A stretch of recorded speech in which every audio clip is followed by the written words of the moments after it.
Welcome to a new video with an interesting topic.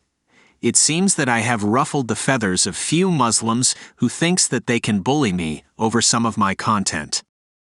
If there is one group of people who can be identified as close to the Sahabas of Muhammad, it has to be the Muslims from Pakistan. That is a country teeming with Islamic extremists to an extent where they want the rest of the world to be infected by the mental cancer they have been infected with. Recently, I received a notice from none other than the government of Pakistan itself, asking me to remove the contents from my website.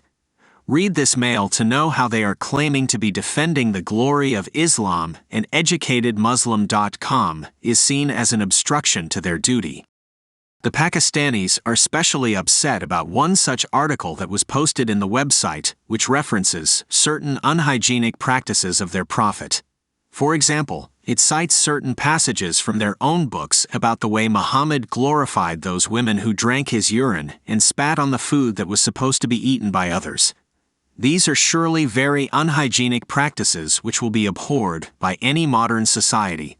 Sadly, the defenders of Islam could not stop people from knowing about things like this, therefore they are doing their best to cover up the shame. So shall we not read this article and see why the Pakistani defenders of Islam are upset? Here we go.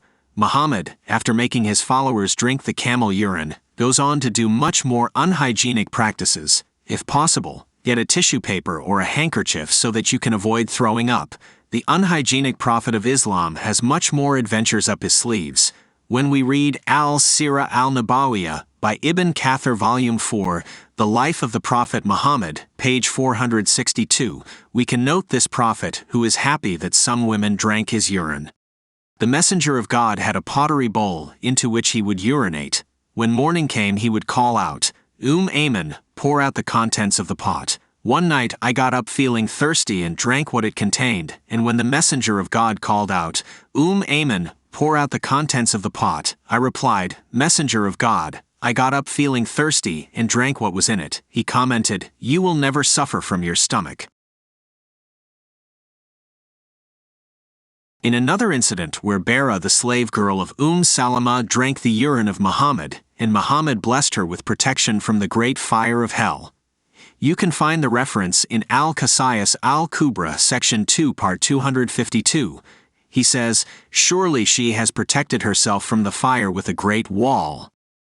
Clearly, this unhygienic prophet of Islam enjoyed the women drinking his urine.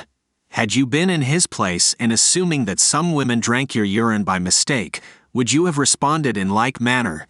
Would you have made such comments that would have encouraged illiterate women to think that your urine is a way for deliverance from hellfire? Undoubtedly, Muhammad was a very wicked person who took advantage of gullible women.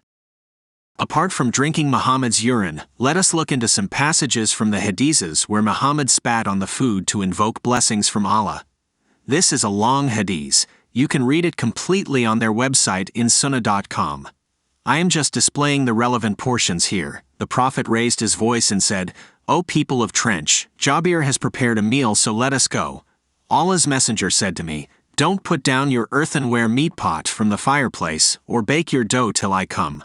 So I came to my house, and Allah's messenger too came proceeding before the people. When I came to my wife she said, May Allah do so and so to you. I said, I have told the Prophet of what you said. Then she brought out to him, that is the Prophet, the dough, and he spat in it, and invoked for Allah's blessings in it. Then he proceeded towards our earthenware meat pot, and spat in it, and invoked for Allah's blessings in it. Sahih al-Bukhari 4102. This is not a single incident. The unhygienic prophet went to many other places and spat on the food and water of people. Consider the below verse. Mahmud bin Rabi remembered that the prophet spat into a bucket from a well that belonged to them. Sunan ibn Majah 660. The dirty and unhygienic prophet of Islam has some more practices which are truly repulsive. He would encourage people to lick the fingers of others. Narrated Ibn Abbas. The prophet said, When you eat, do not wipe your hands till you have licked it or had it licked by somebody else. Sahih al-Bukhari 5456. Jabir reported Allah's messenger as saying, When any one of you drops a mouthful, he should pick it up and remove any of the filth on it, and then eat it, and should not leave it for the Satan, and should not wipe his hand with towel until he has licked his fingers, for he does not know in what portion of the food the blessing lies. Sahih Muslim 2033b. The conclusion: if you follow an unhygienic person, you will live an unhygienic lifestyle. I have gone to many countries and never have seen a community that has a worse sense of hygiene than Muslims. Have you seen a Muslim who spits into his own home from outside? I have seen that too. Every time they do things like these, they have the Sunnah of the Prophet to back them up. I am not trying to portray every Muslim in a bad light.